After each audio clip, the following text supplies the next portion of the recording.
I've been reading Ayn Rand's The Romantic Manifesto, and she says in this book, one of the distinguishing characteristics of a work of art is that it serves no practical material end, but is an end in itself.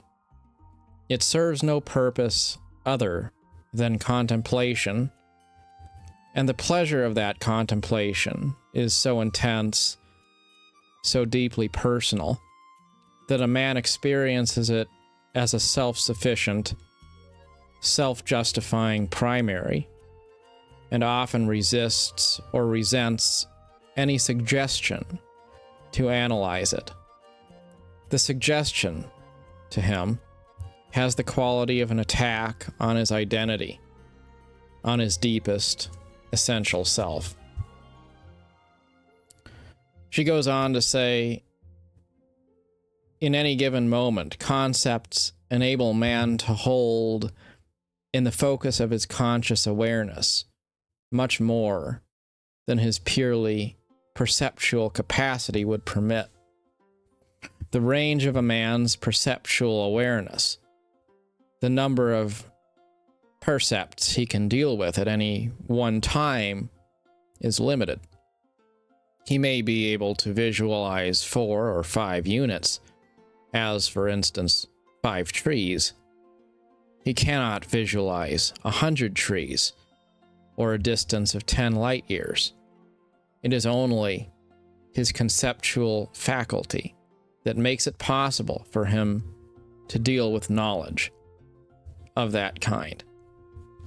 So what she's saying there is that art and literature and all of those things which seemingly have no particular purpose actually serve the purpose of giving us a way to visualize things which are infinitely more complex than what we would otherwise be able to comprehend and understand. You see, it's just like Santa Claus. A Santa Claus story seems meaningless. It seems purposeless. It's just a lie, a fiction told to children. And yet, for a child that doesn't understand love and kindness and good behavior, Santa Claus can be a powerful tool for visualizing an abstract principle that would otherwise be difficult for that child to understand. We have a limited amount of understanding capacity to see our place in the world, to know what the meaning of existence is. If you dissect to its most basic building blocks all of the things that make life what it is, they stop feeling marvelous. They stop feeling wonderful. If I go out into the park and I look at squirrels running around back and forth, I would say they're cute. I would say they're nice. I like them. I enjoy them. But what if I took that squirrel and I completely dissected it to its most basic elements? The various components that make the squirrel, the base materials of which it is comprised, then it stops being magical. It stops being cute. It stops being special. There's nothing about the squirrel that's beautiful if we don't just allow ourselves to artistically view it as something that is beautiful. And so it is with things like music and games and fantasy and all of that. Does it serve a purpose? Well, in a way it doesn't, because it's not adding to the gross domestic product of a country, unless maybe you consider the microtransactions that people put into games these days or something of that nature. But art is not really a measurable commodity in terms of value in the same way as, say, wheat or rice or something like that. because if you don't eat, you'll die. If you don't look at beautiful pieces of art, at least your body is not going to perish for the lack of artistic expression. But there is something of your soul that would be lost if there wasn't something to use as an emblem and a symbol, a living value of expression, so that we could understand that we are spirits and not animals, that there is something more to our life and to our existence than just the acquisition of material wealth or the acquisition of things which help us to perpetuate our existence for its own sake. There must be something more to our life than just trying to survive. We believe that. And that has to be expressed in some way, through faith, or through art, or literature, or something of that nature. It doesn't really necessarily matter, in my opinion, what tools we use to express and explore that sense of something beautiful that is higher than ourself alone. All I know is that if you take that away, then you lose something of inestimable value. So, art is important. Expressions of beauty are important. Fantasy is important. Because if we don't accept as self-evident that these things matter and are important, then there really is nothing left. Then all of the other things just become meaningless noise that we're going through the motions for. And I think that that's one of the main reasons why I have objection to people who spend so much time in their lives chasing things, chasing material things. Because what happens when you get to the end of the road if all you've been doing is trying to acquire more money? Then what do you really have? You know, there's people who wind up with a lot of money, and then there's nothing really left for them to reach out to or search for. They're just empty shells.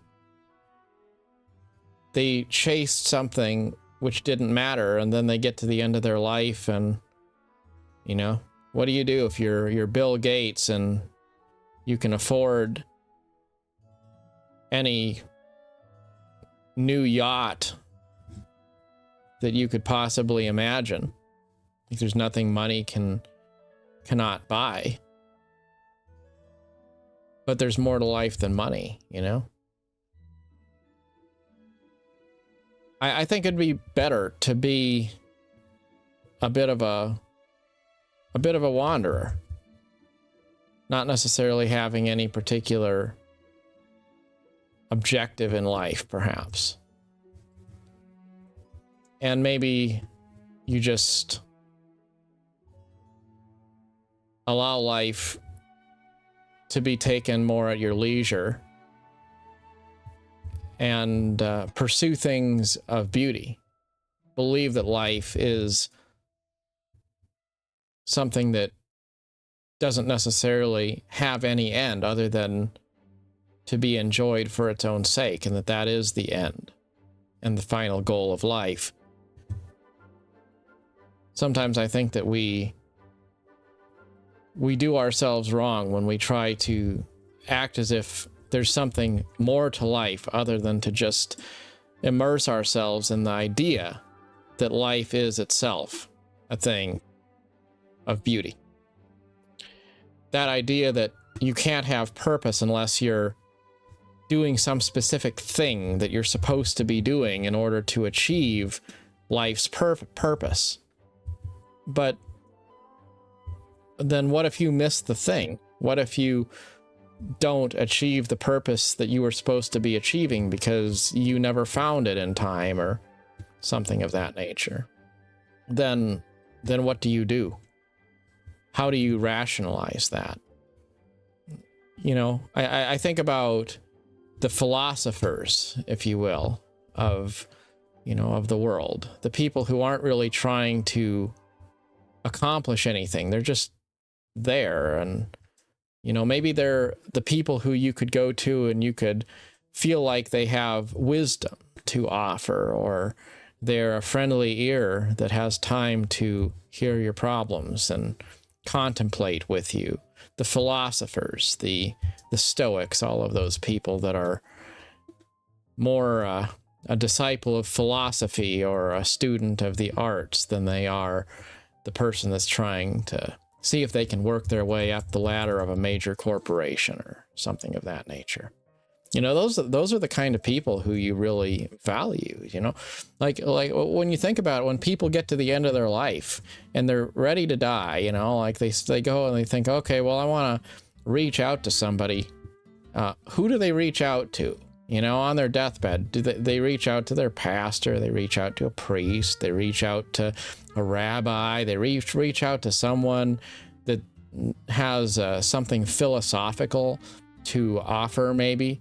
They reach out to the people who they love in their life, the people who are comforting to them. They reach out to all of those. You know who they don't reach out to? They don't say, oh my goodness, if I could just, on my deathbed, if I could just meet the CEO of Walmart, it never works out that way.